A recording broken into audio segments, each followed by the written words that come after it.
Tomorrow, New Jersey will become the latest state to allow the sale of recreational marijuana to people over 21. It's one of 19 states where such sales are legal or about to begin. But as William Brangham reports, these states are legalizing cannabis, a substance that remains illegal under federal law. Roughly 40% of Americans now live in states where marijuana is legal. But because of the drug's federal status, cannabis businesses struggle with banking and pay extremely high tax rates. So will lawmakers here in Washington address this divide? Joining me now is Natalie Fertig. She covers marijuana policy for Politico. Welcome. Thanks. So New Jersey is making this move, joining all of these other states.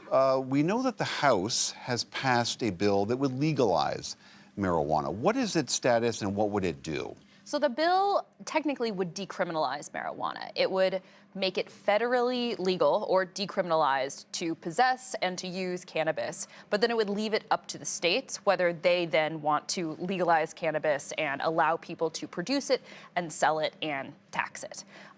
That's kind of similar to how America's alcohol laws work. The bill would also expunge some cannabis-related records, and it would create some social equity programs which would give funding to people who want to get into the industry who've been disproportionately hurt by the nation's marijuana laws up to this point.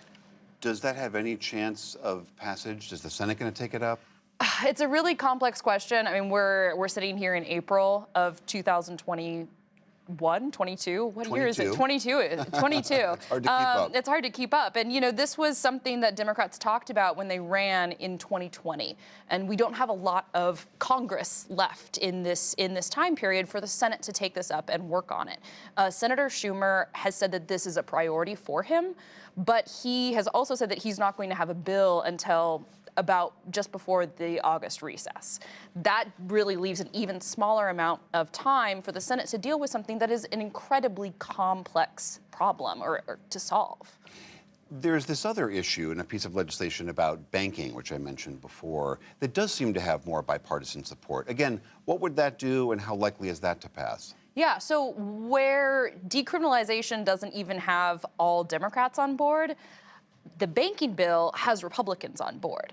The problem with the banking bill, which would let cannabis businesses access small business loans and get banking accounts, which currently, because it's a federally illegal substance, they can't do.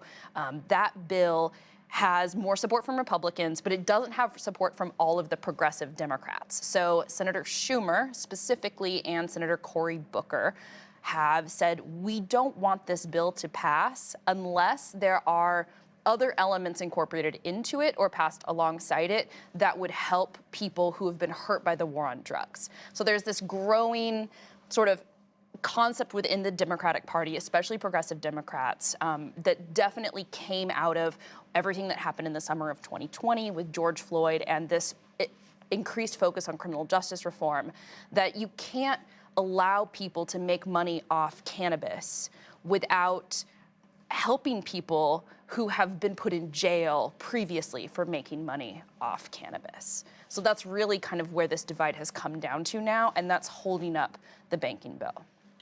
If the federal government were to act cohesively on this and give states the green light, is there a sense that more states would suddenly become like New Jersey and jump on board?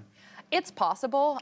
There's definitely states that use federal illegality as an excuse to not legalize.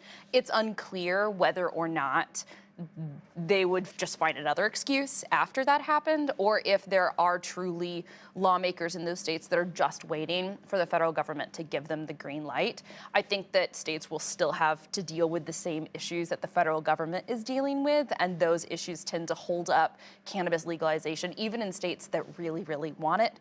We saw this happen in New York, which tried multiple times to legalize cannabis, but the details really held them back. So I don't think that we would suddenly see 15 states legalize weed the minute that the federal government's laws changed. Before these states started to legalize, there was a lot of concern raised by critics that teenagers are going to suddenly be using a lot of marijuana, that there's going to be motor accidents because everyone's going to be stoned and driving. With this national experiment happening, is there evidence that any of those fears have come to pass? So that's a really complex question, mostly because there is not great data. We have small data points on each of those things from different states, but in almost every circumstance, there's another data point to either caveat or to compare against that sort of conflicts with the data. A lot of that is because cannabis is not federally legal. A lot of the data we would need to really understand the impact of cannabis on a national level would take the resources of the federal government to understand. So while the sky hasn't fallen in, there are not thousands of or tens of thousands of new teenagers or not 6-year-olds smoking joints on the street corner, we don't really know the full extent of impact on all of the things that you just mentioned, which is rather unfortunate given that it's been almost 10 years. Natalie Fertig of Politico, thank you so much for being here. Thanks for having me. And very helpful to have that update.